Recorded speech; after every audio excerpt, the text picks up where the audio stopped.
আলাইকুম, সবাই কেমন আছেন? আলহামদুলিল্লাহ আমি ভালো আছি।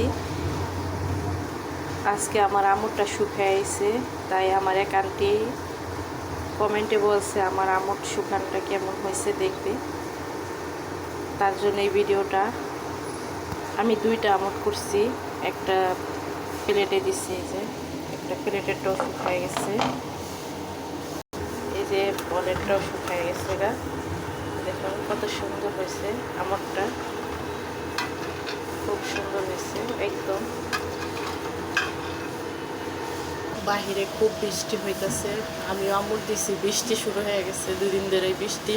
আমি আমুরটা একটু ছুরির সাহায্যে কেটে নেব। আমি প্লেটেরটা আরেকটা দিন পরে উঠাইব, প্লেটেরটা একটু শুকিয়ে আমি কেটে দেখুন বাস করে নিচ্ছি। কত সুন্দর হয়েছে আমুরটা, খুব সুন্দর হয়েছে মাশাআল্লাহ। এই তো আমি কেটে খুব সুন্দর করে বটে নিচ্ছি, দেখেন কত সুন্দর, খেতেও দারুণ। ভিডিওটা এই পর্যন্তই, সবাই সুস্থ থাকবেন, ভালো থাকবেন, আল্লাহ হাফেজ। ভিডিওটা ভালো লাগলে লাইক কমেন্ট শেয়ার করবেন।